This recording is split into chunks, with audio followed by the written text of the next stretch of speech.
7. Undermining authority.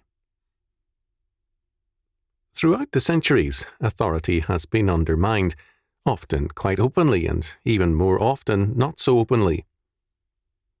It is important for us to recognize the covert undermining because it comes commonly with a greater emphasis on authority, although a false one. Let us examine a well-known instance, the writings of Emanuel Swedenborg, whose influence in the English-speaking world began in 1788. No scholar has done justice to his influence on English and American writers. The Transcendentalists certainly felt his impact, and Melville's novels are very Swedenborgian in their influence. As Clarke has noted of Swedenborg's system, the whole scheme rested upon Swedenborg's word. The meaning of Scripture as Swedenborg supposedly revealed it is incomprehensible to anyone from the plain words of the Bible. The key to a symbolic meaning, to a system of elaborate correspondences, is only in Swedenborg, who, in effect, claims to have decoded the Bible by special revelation.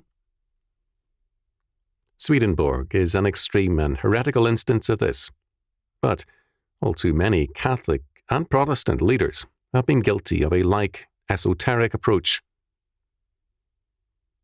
The medieval emphasis on various kinds of meaning in the biblical text placed the Bible beyond the understanding of the people. Authority was thereby transferred from the Bible to the erudite commentator.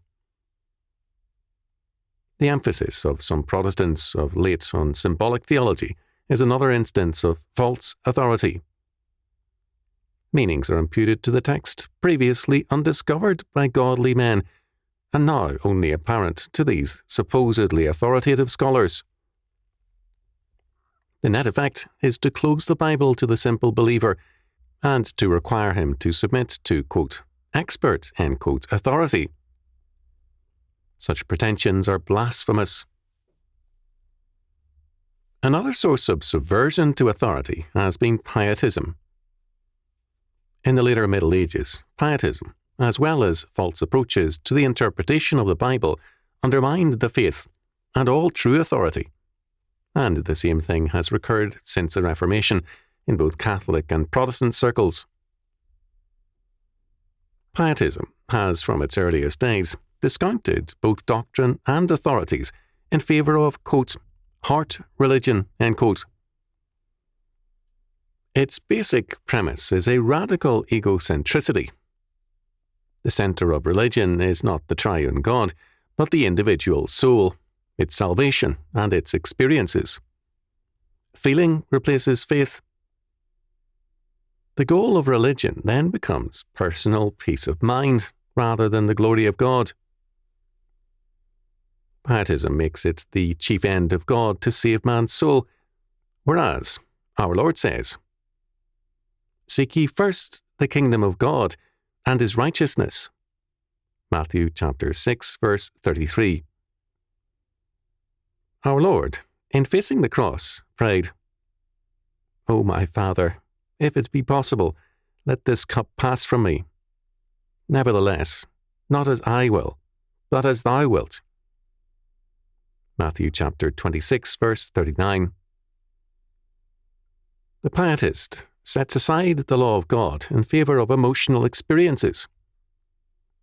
All this is erosive of authority. A parallel movement to pietism in the humanistic camp has been Romanticism, with its exaltation of feeling and experience. There is a close connection between Romanticism and revolution. Both bypass law and history. Because primacy is given to feeling, the romantic and the revolutionary believe in instant realization, as though their ostensible goodwill can replace the necessity for work and the processes of time. The assumption is that men can will themselves into a paradise on earth rather than work patiently for it in Christ. This confidence in the will of man is shared by Arminian theology. Thomas Boston, 1676 to 1732, ably set forth the absurdity of this confidence in man's will, and added,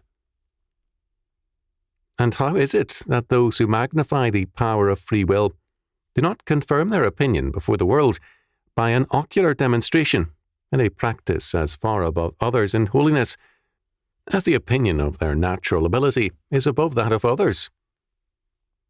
Or is it maintained only for the protection of lusts, which men may hold fast as long as they please, and when they have no more use for them, throw them off in a moment, and leap out of Delilah's lap into Abraham's bosom?" Biblical authority is eroded by false theology. Theologies can be false, not only in terms of bad doctrine, but in terms of an abuse of good doctrine. To believe in God's grace is necessary. God's regenerating, sanctifying, and providential grace is the foundation of the Christian life. But God's grace is also energizing. It does not lead to quietism, but to godly activity. Where there is grace, there will be the fruits of grace. Our Lord speaks of the relationship of authority to work, that is, to fruits. "But of that day and that hour knoweth no man, no, not the angels which are in heaven, neither the Son, but the Father. Take ye heed, watch and pray, for ye know not when the time is. For the Son of Man is as a man taking a far journey, who left his house, and gave authority to his servants, and to every man his work, and commanded the porter to watch. Watch ye therefore, for ye know not when the master of the house cometh, at even, or at midnight, or at the cock crowing, or in the morning, lest, coming suddenly, he find you sleeping. And what I say unto you, I say unto all, watch." Mark chapter 13, verses 32 to 37. The word translated from the Greek as watch in verses 33 and 37 is agropneo. Vine said, "The word expresses not mere wakefulness, but the watchfulness of those who are intent upon a thing. This is the watchfulness of an active, working person."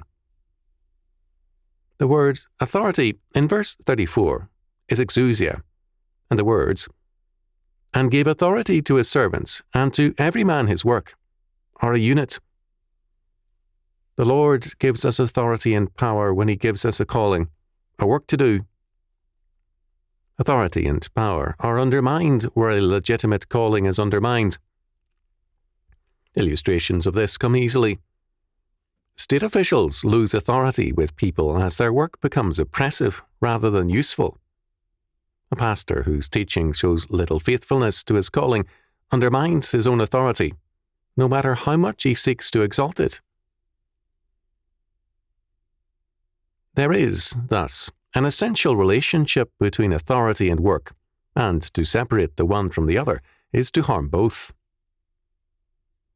It should be noted that our Lord makes this connection as he speaks of his second coming. We are told very specifically that we cannot know the specifics of his return. For men to speculate on the subjects in violation of his word is to manifest a disobedience to the Lord's authority. To make our rapture central is to separate ourselves from God's mandate that we have our authority because we have a calling from him. There is a threat in our Lord's statement about his return.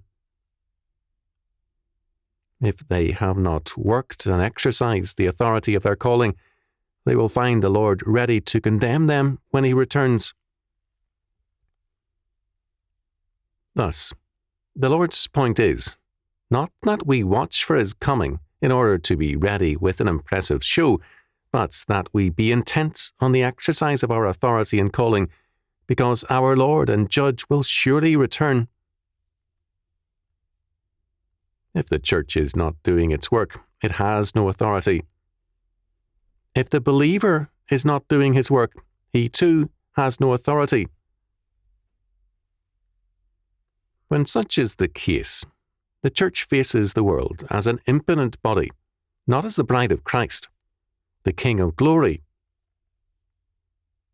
Formal correctness does not make the man, nor the Church.